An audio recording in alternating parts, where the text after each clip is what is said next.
Nauru, formalmente conhecida como a República de Nauru, não é simplesmente um ponto no mapa do Pacífico Central. É um estudo de caso fascinante e dramático sobre os ciclos de riqueza repentina, má gestão fiscal e colapso ambiental e econômico.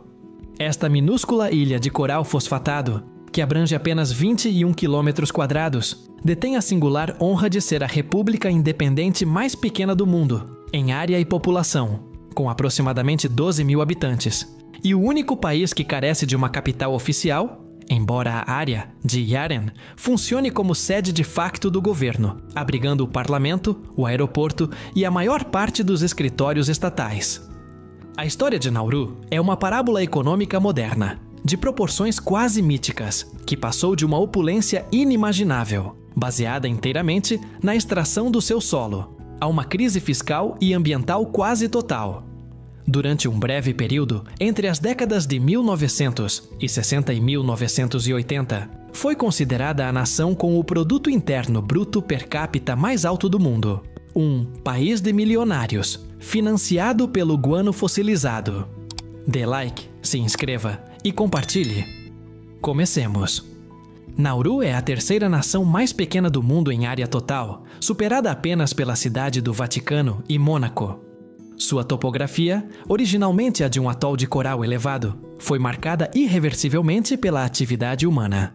A ilha encontra-se isolada no Pacífico, sem massas de terra significativas próximas, o que sublinha a sua dependência histórica da navegação e da pesca. Morfologicamente, a ilha se divide em 3 zonas interdependentes, que narram a história da exploração. O anel costeiro é uma estreita e vital faixa de terra fértil, de não mais de 300 metros de largura, que circunda a ilha. Aqui se concentra quase a totalidade da população, a limitada infraestrutura, o anel de estradas que facilita a circulação e a pouca agricultura de subsistência, principalmente cocos e pandano, que se mantém, sustentada pelo solo superficial, que milagrosamente escapou à mineração. O Planalto Central é o núcleo da ilha e representou tanto a bênção econômica quanto a ruína ecológica. Cobrindo aproximadamente 80% da massa terrestre, esta zona foi a fonte do fosfato de mais alta qualidade a nível mundial, formado por depósitos de guano incrustados na pedra calcária.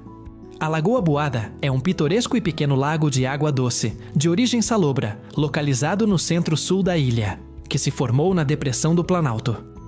É um raro ecossistema de contraste que oferece um descanso visual da paisagem costeira e do topside, e representa uma das poucas fontes de água doce, embora limitada, da ilha.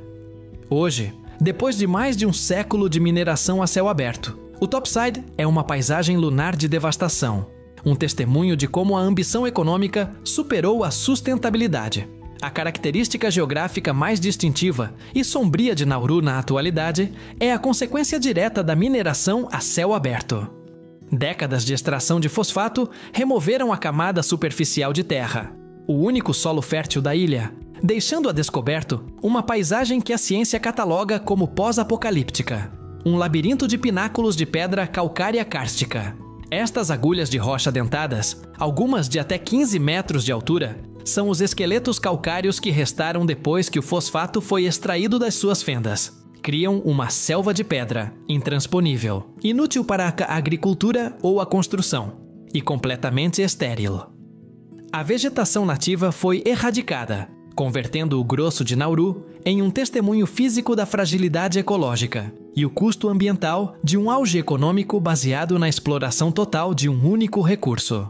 O governo nauruano empreendeu um caso histórico contra a Austrália no Tribunal Internacional de Justiça pela restauração do terreno devastado pela mineração colonial, conseguindo um acordo de compensação multimilionário no início dos anos 90. Localizada justo ao sul do Equador, Nauru possui um clima tropical, caracterizado por temperaturas elevadas e constantes. O regime de chuvas é intenso, mas altamente irregular, o que a torna propensa a secas prolongadas, especialmente durante os fenômenos de El Niño, forçando a ilha a depender da dessalinização ou da importação de água. Seu extremo isolamento geográfico, a mais de 4.000 quilômetros de Sydney, Austrália, e a composição coralina e devastada do solo limitam drasticamente a biodiversidade terrestre, com muito poucas espécies endêmicas. Pelo contrário, as águas circundantes abrigam uma rica vida marinha, sendo a pesca de atum um recurso crucial cuja importância ressurgiu após o colapso do fosfato e é hoje uma das suas escassas fontes de renda sustentáveis através da venda de licenças de pesca. A história moderna de Nauru está intrinsecamente ligada ao seu depósito mineral. O fosfato, uma acumulação fossilizada de milênios de guano, era excepcionalmente puro e de alto valor no mercado mundial de fertilizantes.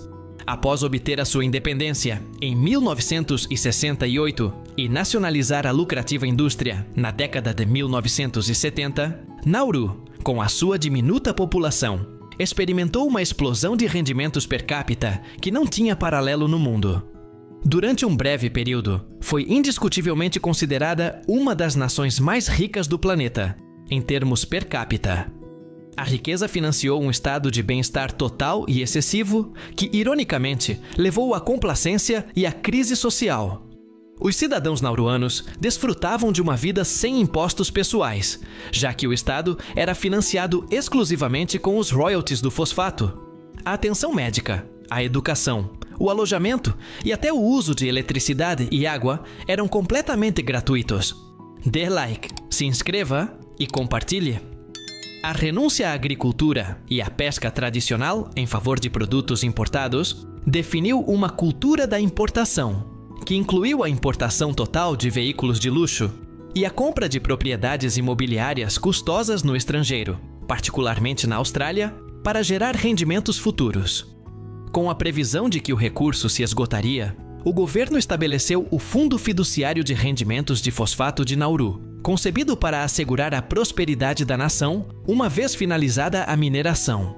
A má gestão, os investimentos ridículos e o colapso financeiro foram a verdadeira tragédia de Nauru. Não só o esgotamento físico do fosfato, mas a gestão catastrófica, ingênua e muitas vezes desonesta do fundo fiduciário, por parte dos seus administradores e sucessivos governos. Ao longo dos anos 80 e 90, o Fundo Fiduciário de Rendimentos de Fosfato de Nauru converteu-se em sinônimo de investimentos excêntricos, mal aconselhados e, finalmente, ruinosos que se fizeram sem a devida diligência. Entre as decisões mais notórias, encontravam-se o investimento num musical falhado e extravagante sobre Leonardo da Vinci em Londres, que resultou numa perda milionária. A construção e posterior venda forçada do arranha-céus Nauru House, em Melbourne, que se tinha convertido num poderoso mas efêmero ícone da sua breve riqueza. E a compra de um hotel de luxo no Havaí que nunca foi rentável, assim como uma companhia aérea nacional, Air Nauru, que operava rotas não rentáveis como símbolo de prestígio. Ao entrar no novo milênio, os jazigos de fosfato estavam virtualmente esgotados e os ativos do fundo fiduciário tinham se evaporado quase por completo, devido às perdas, à corrupção e aos custos legais associados à defesa dos seus ativos desviados. Nauru caiu numa profunda crise fiscal, passando de ser uma nação opulenta a uma virtual bancarrota, dependendo por completo da ajuda externa para operar os seus serviços básicos. A cultura nauruana tradicional, baseada no mar, na navegação e numa agricultura de subsistência limitada no anel costeiro, foi profundamente minada pela chegada do dinheiro do fosfato, que introduziu um estilo de vida sedentário e de consumo dependente das importações, alterando o tecido social e a saúde da população. Uma das consequências mais desoladoras e persistentes da riqueza repentina foi o abandono quase total da dieta tradicional, à base de peixe fresco, coco e frutas por uma dieta ocidental, rica em alimentos processados, carnes gordas importadas e bebidas açucaradas, o que provocou a crise de saúde pública. Isto deixou Nauru com algumas das piores estatísticas de saúde do mundo. O país tem consistentemente uma das taxas de obesidade e sobrepeso mais altas a nível global, afetando a vasta maioria da população adulta. Estimativas históricas chegaram a superar os 95% da população. E a prevalência de diabetes. Tipo 2 é extraordinariamente alta, sendo uma crise de saúde pública crônica que dizima a esperança de vida e a qualidade de vida. Nauru foi catalogada com a taxa mais alta de diabetes no mundo. O desporto desempenha um papel central na identidade nauruana e na coesão comunitária. Graças aos laços históricos e geográficos com a Austrália, o futebol australiano é, de maneira incomum no Pacífico, o desporto nacional mais popular e o desporto nacional de facto, jogado com fervor no único campo de relva da ilha. A história recente obrigou Nauru a adotar estratégias econômicas controversas e geopoliticamente sensíveis para subsistir após a falência financeira. O Modelo de Pacificação é um acordo bilateral-chave com a Austrália. Desde 2001, Nauru cimentou a sua economia neste acordo. Em troca de ajuda financeira maciça e apoio ao desenvolvimento, Nauru tem albergado o polêmico Centro de Processamento Regional para requerentes de asilo que tentavam chegar à Austrália por mar. Este acordo, embora criticado internacionalmente por motivos de direitos humanos, tem sido uma fonte de rendimentos vital e um pilar essencial do seu orçamento nacional. Por causa do seu isolamento extremo, a falta de infraestrutura turística e o difícil acesso aéreo, Nauru é classificado consistentemente como o país menos visitado do mundo. O viajante que chega é principalmente um caçador de países ou pessoal governamental e técnico.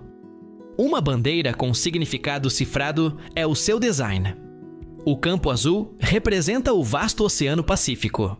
A faixa dourada e estreita simboliza o Equador.